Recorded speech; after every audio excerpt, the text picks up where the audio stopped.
एक समय की बात है, एक छोटे से गांव में जहां प्रेम, सौहार्द और जादू भरे थे।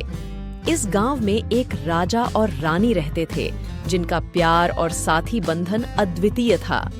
उनके पास एक अद्भुत मानवीय गुण था। वे हमेशा लोगों की मदद करते थे।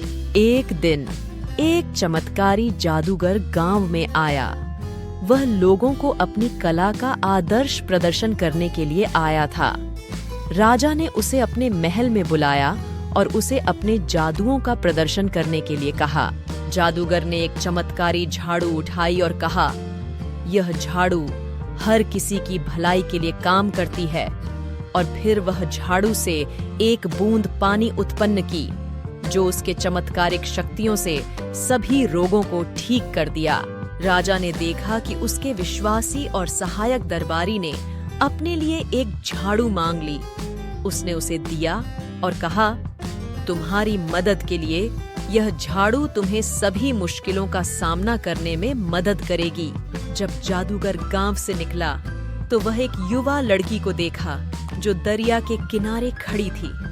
वह रो रही थी क्योंकि उसका सोना जल में गिर गया था।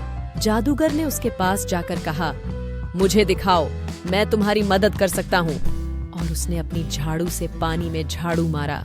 चमत्कार हो गया, सोना वापस आ गया। लड़की ने जादूगर को धन्यवाद कहा और उसे अपनी झाड़ू दे दी। जादूगर ने उसे लेकर गांव की यात्रा जारी की, लोगों की मदद करते हुए। यह एक दिन की यात्रा के बाद जादूगर एक दुकान में पहुंचा जहां एक बुढ़िया बैठी थी। वह अकेली और उदास थी। जादूगर ने पूछा, क्या आपको मेरी मदद चाहिए? और वह ने बुढ़िया ने कहा, मेरे पास केवल एक बच्चा है जो दिन रात क्रोधी और बदतमीज है। जादूगर ने उसे झाड़ू दिया और कहा, इस झाड़ू को अपने बेटे के साथ उपयोग करो।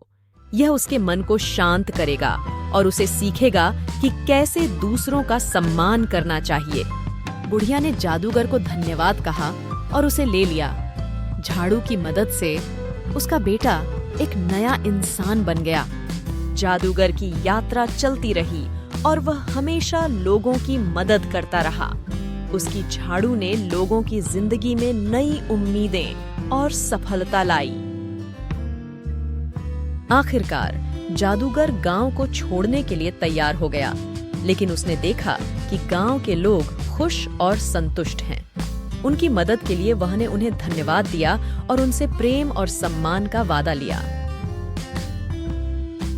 और इस तरह जादूगर ने एक चमत्कारी कहानी बुनी जो सभी को अपनी अद्भुतता से प्रेरित करती रही।